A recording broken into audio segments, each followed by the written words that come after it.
The Golden Touch. Once upon a time there lived a very rich man, and a king besides, whose name was Midas, and he had a little daughter whom nobody but myself ever heard of, and whose name I either never knew or have entirely forgotten. So, because I love odd names for little girls, I choose to call her Marigold. The King Midas was fonder of gold than anything else in the world. He valued his royal crown chiefly because it was composed of that precious metal. If he loved anything better or half so well, it was the one little maiden who played so merrily around her father's footstool. But the more Midas loved his daughter, the more did he desire and seek for wealth. He thought, foolish man, that the best thing he could possibly do for this dear child would be to bequeath her the immensest pile of yellow, glistening coin that had ever been heaped together since the world was made. Thus he gave all his thoughts and all his time to this one purpose. If ever he happened to gaze for an instant at the gold-tinted clouds of sunset, he wished that they were real gold, and that they could be squeezed safely into his strong-box. When little Marigold ran to meet him with a bunch of buttercups and dandelions, he used to say, "Pooh, pooh, child, if these flowers were as golden as they look, they would be worth the plucking." And yet, in his earlier days, before he was so entirely possessed of this insane desire for riches, King Midas had shown a great taste for flowers. He had planted a garden in which grew the biggest and beautifulest and sweetest roses that any mortal ever saw or smelt. These roses were still growing in the garden, as large, as lovely, and as fragrant as when Midas used to pass whole hours in gazing at them and inhaling their perfume. But now, if he looked at them at all, it was only to calculate how much the garden would be worth if each of the innumerable rose petals were a thin plate of gold.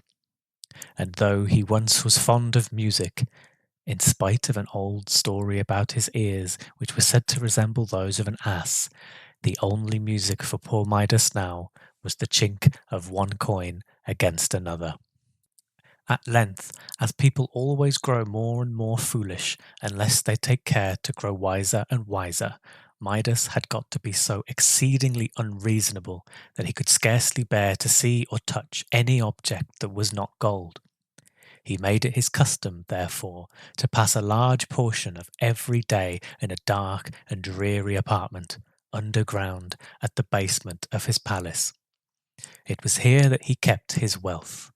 To this dismal hole, for it was little better than a dungeon, Midas betook himself whenever he wanted to be particularly happy.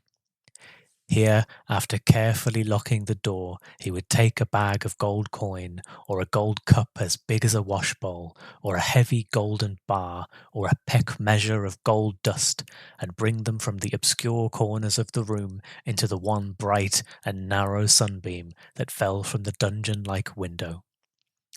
He valued the sunbeam for no other reason but that his treasure would not shine without its help. And then would he reckon over the coins in the bag, toss up the bar and catch it as it came down, sift the gold dust through his fingers, look at the funny image of his own face as reflected in the burnished circumference of the cup, and whisper to himself, "O Midas, rich King Midas, what a happy man art thou!" But it was laughable to see how the image of his face kept grinning at him.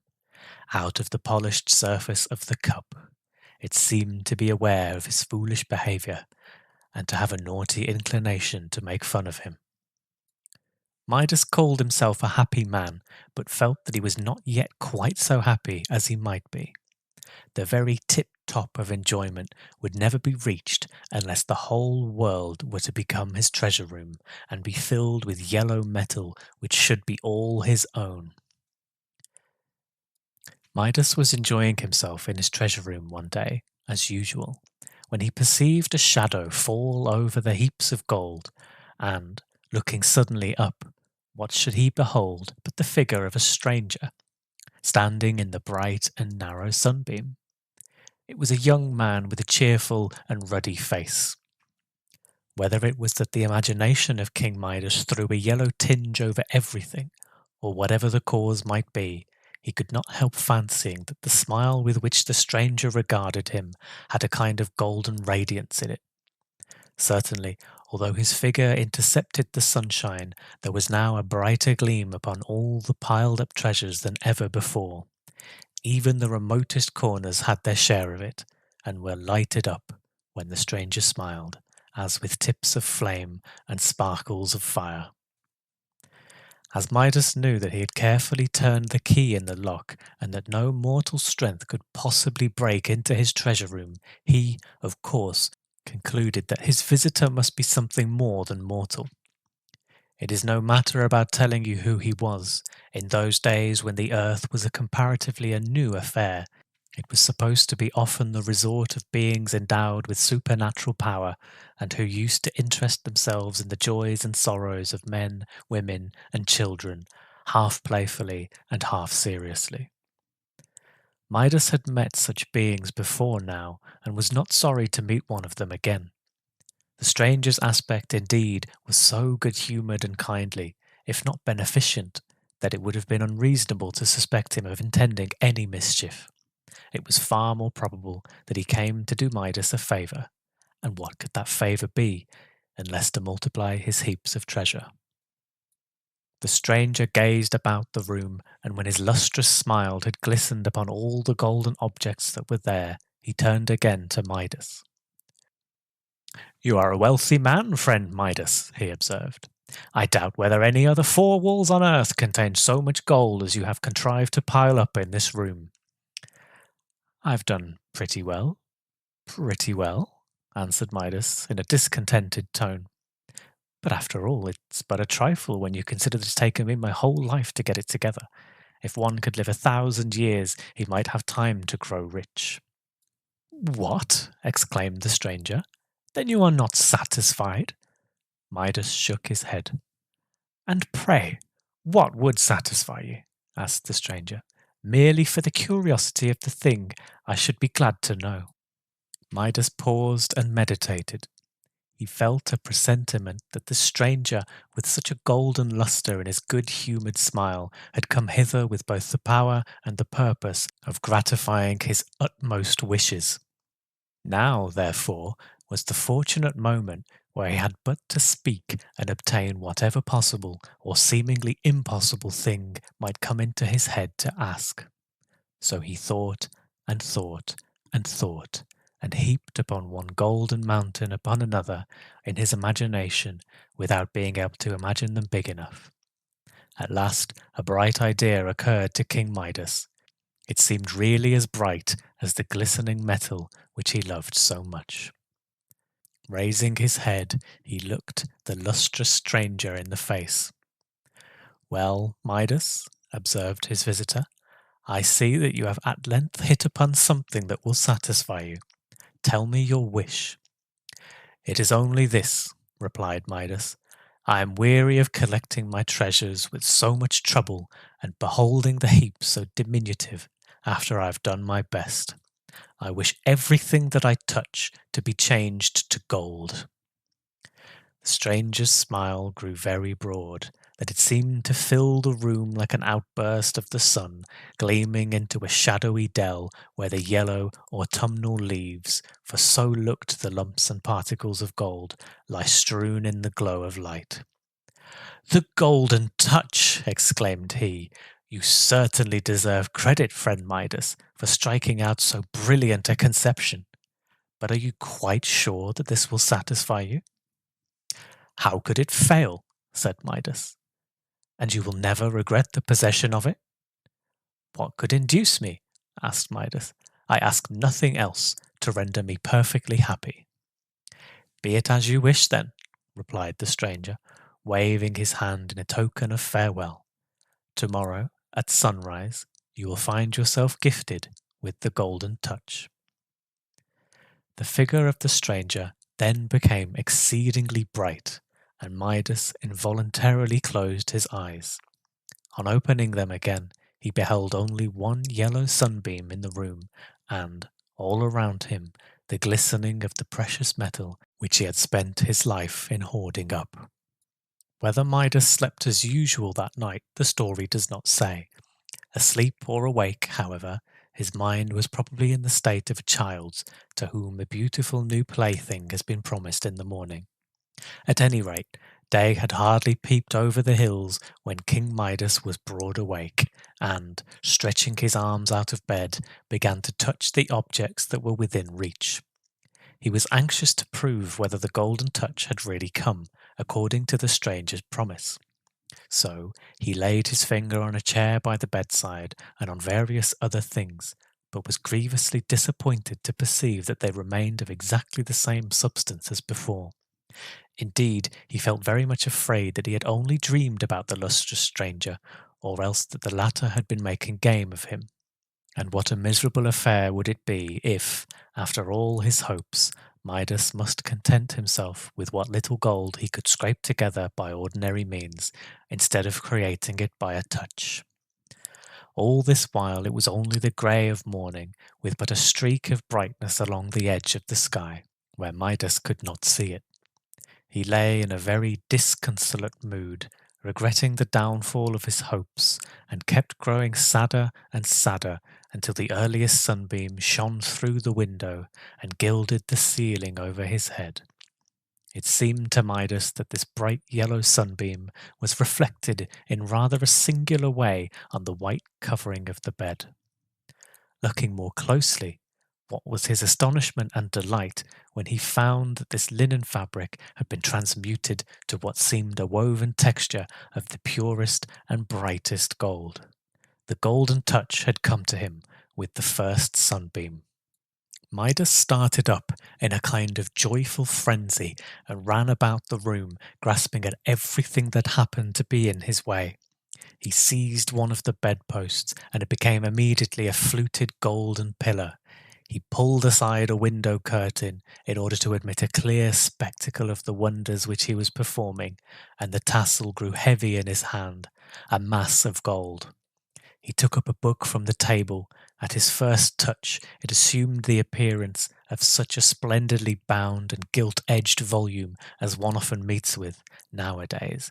But on running his fingers through the leaves, behold, it was a bundle of thin golden plates, in which all the wisdom of the book had grown illegible. He hurriedly put on his clothes and was enraptured to see himself in a magnificent suit of gold cloth, which retained its flexibility and softness, although it burdened him a little with its weight. He drew out his handkerchief, which little Marigold had hemmed for him. That was likewise gold, with the dear child's neat and pretty stitches running all along the border in gold thread. Somehow or other, this last transformation did not quite please King Midas. He would rather that his little daughter's handiwork should have remained just the same as when she climbed his knee and put it into his hand. But it was not worth while to vex himself about a trifle. Midas now took his spectacles from his pocket and put them on his nose, in order that he might see more distinctly what he was about. In those days, spectacles for common people had not been invented, but were already worn by kings. Else, how could Midas have had any? To his great perplexity, however, excellent as the glasses were, he discovered that he could not possibly see through them. But this was the most natural thing in the world, for on taking them off, the transparent crystals turned out to be plates of yellow metal, and of course were worthless as spectacles, though valuable as gold. It struck Midas as rather inconvenient that with all his wealth he could never again be rich enough to own a pair of serviceable spectacles. "It is no great matter, nevertheless," he said to himself, very philosophically. "We cannot expect any great good without it being accompanied with some small inconvenience. The golden touch is worth the sacrifice of a pair of spectacles, at least, if not of one's very eyesight. My own eyes will serve for ordinary purposes, and little Marigold will soon be old enough to read to me." Wise King Midas was so exalted by his good fortune that the palace seemed not sufficiently spacious to contain him. He therefore went downstairs and smiled on observing that the banister of the staircase became a bar of burnished gold as his hand passed over it in his descent. He lifted the door latch. It was brass only a moment ago, but golden when his fingers touched it, and emerged into the garden.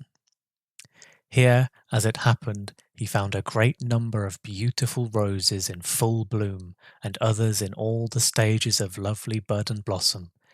Very delicious was their fragrance in the morning breeze. Their delicate blush was one of the fairest sights in the world, so gentle, so modest, and so full of sweet tranquillity did these roses seem to be. But Midas knew a way to make them far more precious, according to his way of thinking, than roses had ever been before. So he took great pains in going from bush to bush, and exercised his magic touch most indefatigably, until every individual flower and bud, and even the worms at the heart of some of them, were changed to gold. By the time this good work was completed, King Midas was summoned to breakfast, and as the morning air had given him an excellent appetite, he made haste back to the palace. What was usually a king's breakfast in the days of Midas, I really do not know, and cannot stop now to investigate. To the best of my belief, however, on this particular morning, the breakfast consisted of hot cakes, some nice little brook trout, roasted potatoes, fresh boiled eggs, and coffee for King Midas himself, and a bowl of bread and milk for his daughter Marigold. At all events, this is a breakfast fit to set before a king, and whether he had it or not, King Midas could not have had better. Little Marigold had not yet made her appearance. Her father ordered her to be called, and seating himself at the table, awaited the child's coming, in order to begin his own breakfast. To do Midas justice, he really loved his daughter, and loved her so much more this morning on account of the good fortune which had befallen him. It was not a great while before he heard her coming along the passageway, crying bitterly. This circumstance surprised him, because Marigold was one of the cheerfullest little people whom you would see in a summer's day, and hardly shed a thimbleful of tears in a twelvemonth. When Midas heard the sobs, he determined to put little Marigold into better spirits by an agreeable surprise. So, leaning across the table, he touched his daughter's bowl, which was a china one with pretty figurines all around it, and transmuted it to gleaming gold. Meanwhile, Marigold slowly and disconsolately opened the door and showed herself with her apron at the eyes, still sobbing as if her heart would break. "Hey now, my little lady," cried Midas, "pray what is the matter with you this bright morning?" Marigold, without taking the apron from her eyes, held out her hand, in which was one of the roses which Midas had so recently transmuted. "Beautiful!" explained the father. "And what is there in this golden rose to make you cry?" "Ah, dear father," answered the child, as well as her sobs would let her, "it is not beautiful, but the ugliest flower that ever grew. As soon as I was dressed, I ran into the garden to gather some roses for you, because I know you like them, and like them the better when gathered by your little daughter. But, oh dear, dear me, what do you think has happened? Such misfortune! All the beautiful roses that smelled so sweetly and had so many lovely blushes are blighted and spoilt. They are grown quite yellow, as you see this one, and have no longer any fragrance. What can have been the matter with them?" "Poof, my dear girl, pray don't cry about it," said Midas, who was ashamed to confess that he himself had wrought the change which so greatly afflicted her. "Sit down and eat your bread and milk. You will find it easy enough to exchange a golden rose like that, which will last hundreds of years, for an ordinary one which would wither in a day." "I don't care for such roses as this," cried Marigold, tossing it contemptuously away. "It has no smell, and the hard petals prick my nose." The child now sat down to table, but was so occupied with her grief for the blighted roses that she did not even notice the wonderful transmutation of her china bowl. Perhaps this was all the better, for Marigold was accustomed to take pleasure in looking at the queer figures and the strange trees and houses that were painted on the circumference of the bowl, and these ornaments were now entirely lost in the yellow hue of the metal. Midas, meanwhile, had poured out a cup of coffee, and as a matter of course, the coffee pot, whatever metal it may have been when he took it up, was gold when he set it down. He thought to himself that it was rather an extravagant style of splendour in a king of his simple habits to breakfast off a service of gold, and began to be puzzled with the difficulty of keeping his treasures safe. The cupboard in the kitchen would no longer be a secure place of deposit for articles so valuable as golden bowls and coffee pots. Amid these thoughts, he lifted a spoonful of coffee to his lips, and, sipping it, was astonished to perceive that the instant his lips touched the liquid, it became molten gold, and the next moment hardened into a lump. "Ha!" exclaimed Midas, rather aghast. "What is the matter, father?" asked little Marigold, gazing at him, with the tears still standing in her eyes. "Nothing, child, nothing," said Midas. Eat your milk before it gets quite cold." He took one of the nice little trouts on his plate, and by way of experiment, touched its tail with his finger. To his horror, it was immediately transmuted from an admirably fried brook trout into a gold fish, though not one of those gold fishes which people often keep in glass globes as ornaments for the parlour. No, but it was really a metallic fish, and looked as if it had been very cunningly made by the nicest goldsmith in the world. Its little bones were now golden wires, its fins and tails were thin plates of gold, and there were the marks of the fork in it, and all the delicate frothy appearance of a nicely fried fish, exactly imitated in metal. A very pretty piece of work, as you may suppose, only King Midas, just at that moment, would much rather have had a real trout in his dish than this elaborate and valuable imitation of one.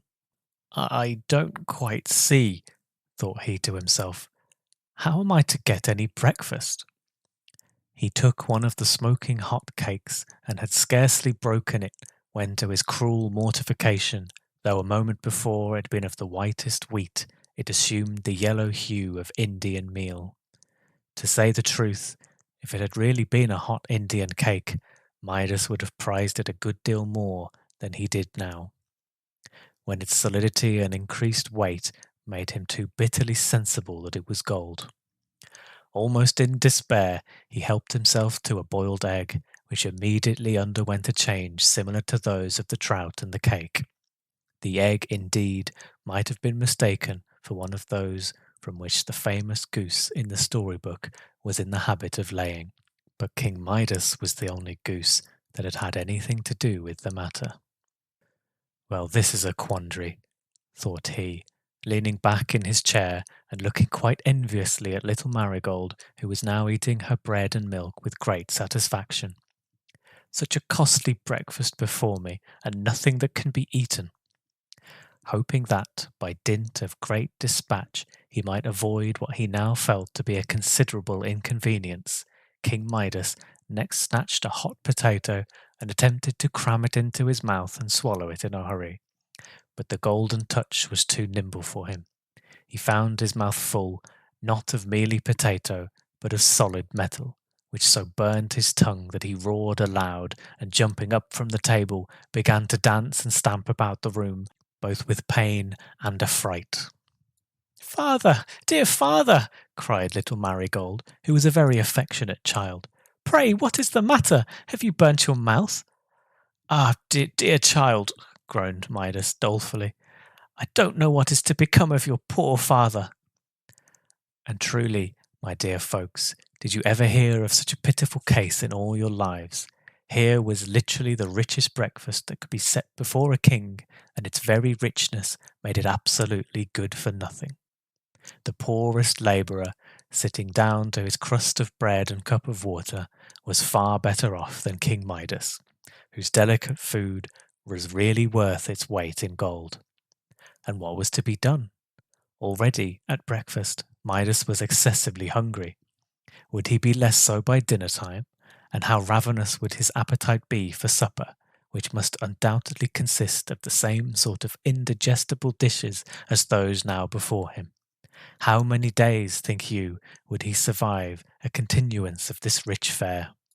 These reflections so troubled wise King Midas that he began to doubt whether, after all, riches are the one desirable thing in the world, or even the most desirable. But this was only a passing thought.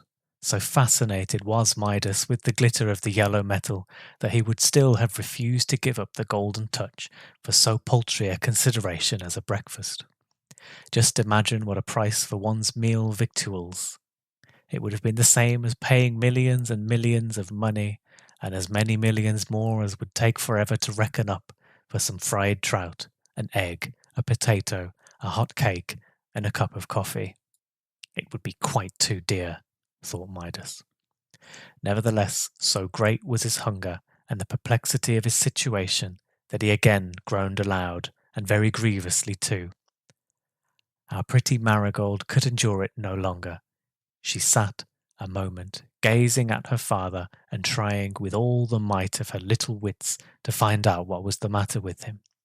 Then, with a sweet and sorrowful impulse to comfort him, she started from her chair, and running to Midas, threw her arms affectionately about his knees. He bent down and kissed her. He felt that his little daughter's love was worth 1,000 times more than he had gained by the golden touch. "My precious, precious Marigold!" cried he. But Marigold made no answer. Alas, what had he done? How fatal was the gift which the stranger bestowed! The moment the lips of Midas touched Marigold's forehead, a change had taken place. Her sweet, rosy face, so full of affection as it had been, assumed a glittering yellow color, with yellow teardrops congealing on her cheeks. Her beautiful brown ringlets took the same tint. Her soft and tender little form grew hard and inflexible within her father's encircling arms.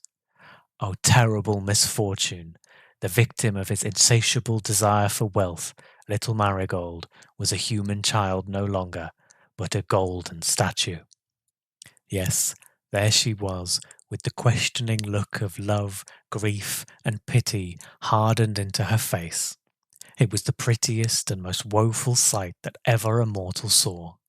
All the features and tokens of Marigold were there. Even the beloved little dimple remained in her golden chin. But the more perfect was the resemblance, the greater was the father's agony at beholding this golden image, which was all that was left him of a daughter. It had been a favourite phrase of Midas, whenever he felt particularly fond of the child, to say that she was worth her weight in gold. And now the phrase had become literally true. And now, at last, when it was too late, he felt how infinitely a warm and tender heart that loved him exceeded in value all the wealth that could be piled up betwixt the earth and sky. It would be too sad a story if I were to tell you how Midas, in the fullness of all his gratified desires, began to wring his hands and bemoan himself, and how he could neither bear to look at Marigold, nor yet to look away from her, except when his eyes were fixed on the image he could not possibly believe that she was changed to gold. But, stealing another glance, there was the precious little figure with a yellow teardrop on its yellow cheek, and a look so piteous and tender that it seemed as if the very expression must needs soften the gold and make it flesh again. This, however, could not be, so Midas had only to wring his hands and to wish that he were the poorest man in the wide world, if the loss of all his wealth might bring back the faintest rose colour to his dear child's face. While he was in this tumult of despair, he suddenly beheld a stranger standing near the door. Midas bent down his head without speaking, for he recognized the same figure which had appeared to him the day before in the treasure room and had bestowed upon him this disastrous faculty of the golden touch. The stranger's countenance still wore a smile which seemed to shed a yellow lustre all about the room, and gleamed on little Marigold's image and on all the other objects that had been transmuted by the touch of Midas. "Well, friend Midas," said the stranger, "pray how do you succeed with the golden touch?" Midas shook his head. "I am very miserable," said he. "Very miserable indeed!" exclaimed the stranger. "And how happens that? Have I not faithfully kept my promise with you? Have you not everything that your heart desired?" "Gold is not everything," answered Midas, "and I have lost all that my heart really cared for."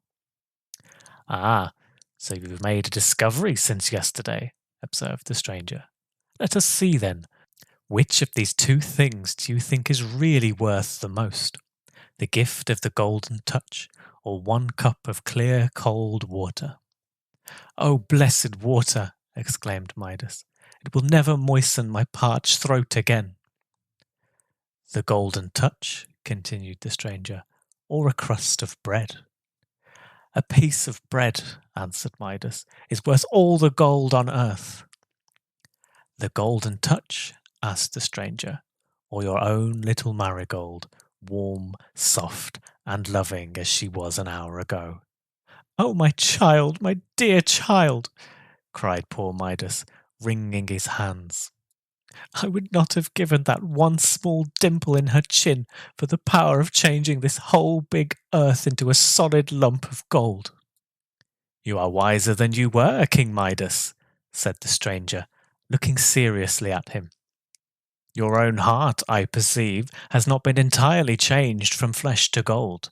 Were it so, your case would indeed be desperate. But you appear to still be capable of understanding that the commonest things, such as lie within everyone's grasp, are more valuable than the riches which so many mortals sigh and struggle after. Tell me now, do you sincerely desire to rid yourself of this golden touch?" "It is hateful to me," replied Midas. A fly settled on his nose, but immediately fell to the floor, for it too had become gold. Midas shuddered. "Go then," said the stranger, "and plunge into the river that glides past the bottom of your garden. Take likewise a vase of the same water, and sprinkle it over any object that you may desire to change back again from gold into its former substance. If you do this in earnestness and sincerity, it may possibly repair the mischief which your avarice has occasioned."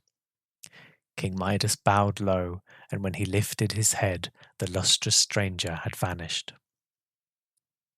You will easily believe that Midas lost no time in snatching up a great earthen pitcher, but alas me, it was no longer earthen after he touched it, and hastening to the riverside as he scampered along and forced his way through the shrubbery, it was positively marvelous to see how the foliage turned yellow behind him, as if the autumn had been there and nowhere else.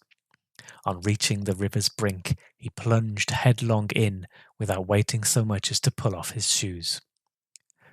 "Poof, poof, poof," snorted King Midas as his head emerged out of the water. "Well, this is really a refreshing bath, and I think I must have quite washed away the golden touch. And now for filling my pitcher."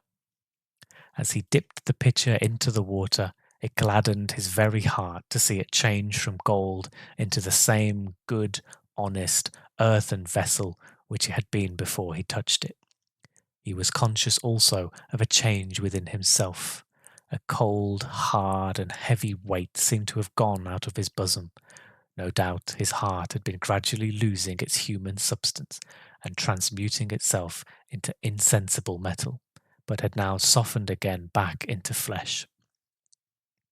Perceiving a violet that grew on the bank of the river, Midas touched it with his finger and was overjoyed to find that the delicate flower retained its purple hue, instead of undergoing a yellow blight. The curse of the golden touch had therefore really been removed from him. King Midas hastened back to the palace, and I suppose the servants knew not what to make of it when they saw their royal master so carefully bringing home an earthen pitcher of water. But that water, which was to undo all the mischief that his folly had wrought, was more precious to Midas than an ocean of molten gold could have been. The first thing he did, as you need hardly be told, was to sprinkle it by handfuls over the golden figure of little Marigold. No sooner did it fall on her then you would have laughed to see how the rosy colour came back to the dear child's cheek, and how she began to sneeze and sputter, and how astonished she was to find herself dripping wet, and her father still throwing more water over her. "Pray do not, dear father," cried she. "See how you have wet my nice frock, which I put on only this morning." For Marigold did not know that she had been a little golden statue, nor could she remember anything that had happened since the moment she ran with outstretched arms to comfort poor King Midas. Her father did not think it necessary to tell his beloved child how very foolish he had been, but contented himself with showing how much wiser he had now grown. For this purpose he led little Marigold into the garden, where he sprinkled all the remainder of the water over the rose bushes, and with such good effect that above 5,000 roses recovered their beautiful bloom. There were two circumstances, however, which, as long as he lived, used to put King Midas in the mind of the Golden Touch. One was that the sands of the river sparkled like gold. The other, that little Marigold's hair now had a golden tinge, which he had never observed in it before she had been transmuted by the effect of his kiss. This change of hue was really an improvement, and made Marigold's hair richer than in her babyhood. When King Midas had grown quite an old man, and used to trot Marigold's children on his knee, he was fond of telling them this marvellous story, pretty much as I have now told it to you.